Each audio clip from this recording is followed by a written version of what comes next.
keenly listened to my learned senior colleague going to senior counsel. It puts us in a bit of a difficulty because whereas we may want to empathize with the situation, there appears to be no indication from their end as to a specific proposal. Mr. Speaker, sir, this being a house governed by rules and this process being a time-bound process, I will draw your attention to Rule 11 of the rules of this House, if I may read, Mr. Speaker, sir, that where the National Assembly or the President chooses not to appear before the Senate, that fact shall be put on record and the Senate shall proceed with its investigation without further reference to the National Assembly or the President. But the Senate may, for exceptional reasons to be recorded, permit a later appearance before the Senate by the National Assembly or the President. Mr. Speaker, sir, I think this rule would give us guidance. We may proceed. If it becomes necessary, then any additional material may then be availed. This is a time-bound constitutional process, Mr. Speaker. I'm most obliged. Let me pick the wisdom of my wonderful senators before I make my decision on the way forward. Now, I understand that all of you are wise men and women. Speaker, can I just say a word? Yes. I've heard what Senior Counsel Paul Wite has said, and Mr. Speaker, you have made it quite clear that these proceedings are time-bound. It's not so much about the situation in which His Excellency the Vice President finds himself. It's about the Senate complying with the provisions of the Constitution.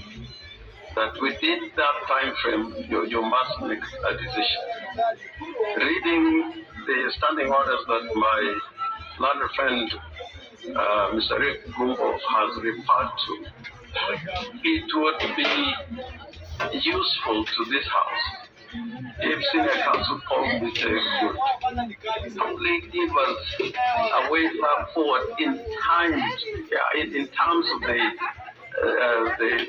time limitations that the Senate has. I'm saying this because we don't want somebody to say that the Deputy President was not given an opportunity to be heard. I think the Senate will want him to be heard.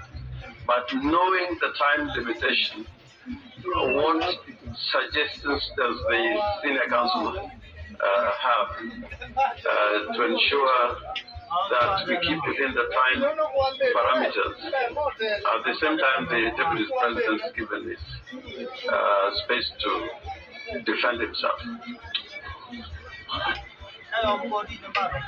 So we have two sides. We have the minority side and the majority side. I will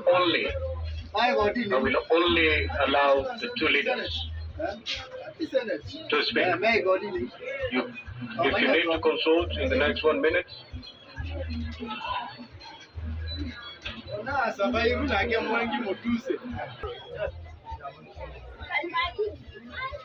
Order, honorable senators.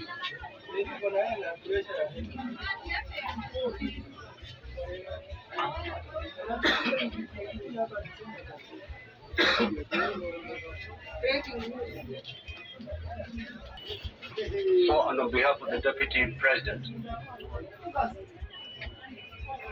when I asked him to usher in the Deputy President for purposes of presenting him to give his evidence in chief, the Senior Counsel indicated that even him, he was unaware of the whereabouts of his client, and he asked for me to cross-check wherever he was.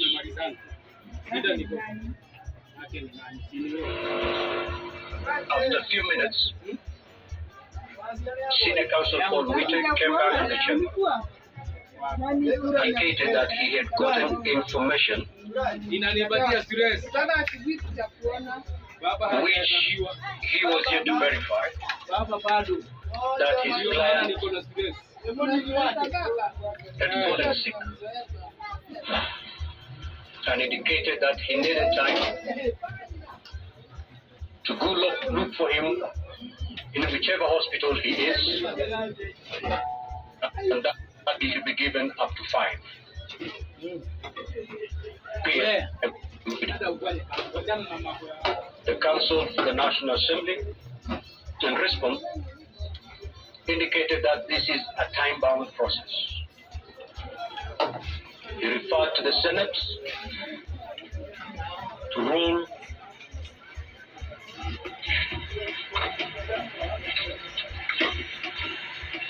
Rule 11 of our rules of procedure, that where the Deputy President fails to appear, the Senate can actually proceed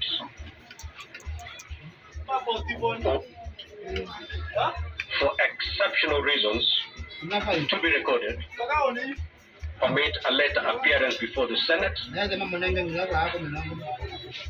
of the Deputy President. Having considered the two sides,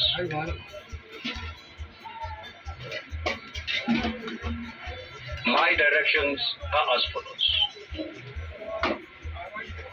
that we will suspend this sitting and resume at exactly 5.